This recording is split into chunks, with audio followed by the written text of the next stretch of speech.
भारतवासी की संतान है। एक माँ की संतान होने के नाते सभी भारतवासी सहोदर यानी भाई बहन हैं। भारत माता कहने से एक भूमि और एक जन के साथ हमारी एक संस्कृति का भी ध्यान बना रहता है। इस माता की जय में हमारा संकल्प घोषित होता है और परम वैभव में है माँ गंगा और माँ गंगा के अलावा संतानों का सुख अपनी संस्कृति के आधार पर विश्व में शांति और शांति की स्थापना, यही है भारत माता की जय। गंगा मैया की। मैं आमंत्रित करूंगा आज के अध्यक्षीय संबोधन के लिए आदरणीय श्री श्याम जाजू जी, जो भारत के एक बहुत बड़े विचारक और नेता हैं। उनसे अनुरोध करूंगा कृपया आएँ और अपना आशीर्वचन दें।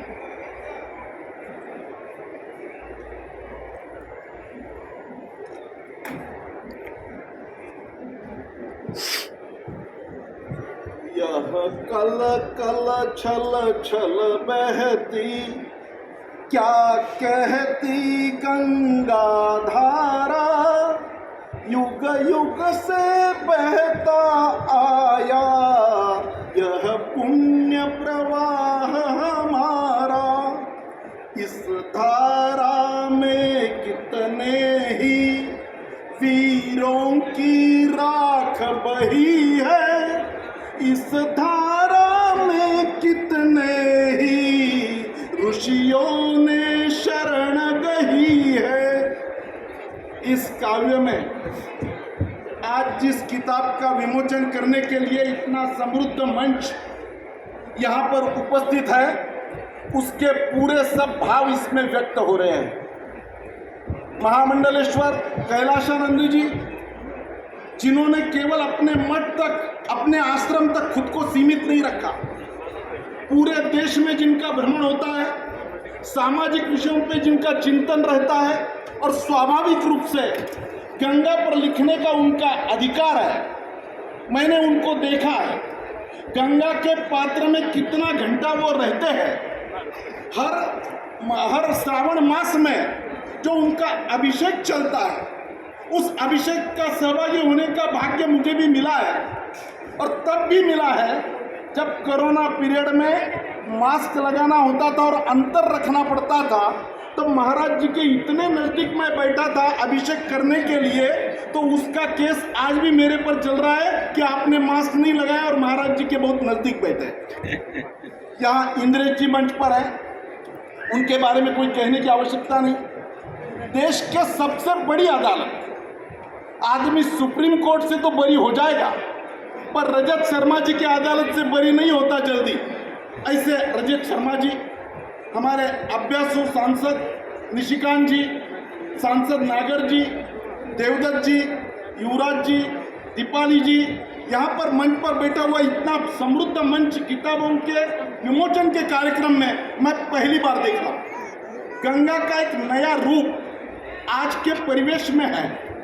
हमने देखा, हम और निशिकांत जी चर्चा कर रहे थे, लोग पढ़ते नहीं है, किताबें खरीदते नहीं है। आज मैं देख रहा हूँ ये ओवर क्राउडेड जो किताबों के लिए आया है, ये मोदी जी का सपना है। मोदी जी ने गुजरात में सीएम रहते हुए लोगों को कहा, पाठे गुजरात, आधा घंटा हर शनिचर को सब ऑफिसेस दुकानें बंद कर सबने किताब पढ़नी चाहिए। ऐसा उन्होंने जारी किया। खुद एक पेड़ के नीचे बैठकर किताब पढ़ने लगे और तब से ध्यान में आया लोगों को, और तब उन्होंने बोला, जो पढ़ेगा वही बढ़ेगा, पढ़ने से हम समृद्ध होंगे। गंगा के बारे में मोदी जी ने क्या बोला? माँ गंगा ने बुलाया है। तब से बनारस पर सब पूरे विश्व का ध्यान गया है।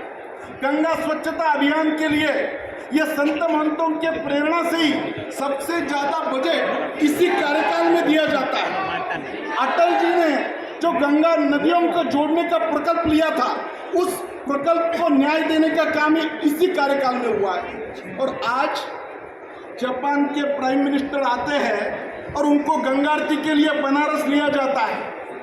ऑस्ट्रेलिया के प्राइम मिनिस्टर आते हैं, उनको भगवत गीता भेंट की जाती है। पशुपतिनाथ को मोदी जी जाते हैं, महाराज जी के जैसे परिवेश है उसी परिवेश में पशुपतिनाथ को रुद्राभिषेक करते हैं और इंटरनेशनल मीडिया से बात करते हैं। उनको संकोच नहीं है, गले में रुद्राक्ष की माला है, भस्म लगा हुआ है, भगवा वस्त्र परिधान किया हुआ है। ये बदला हुआ कार्यकाल है।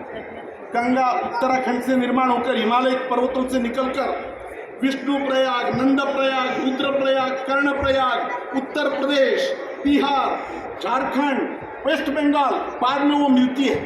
हम सब लोग कहते हैं 72% हर आदमी के शरीर में पानी है और हम हर रोज हमारे बाल्टी में गंगा का पानी आ ही जाना है।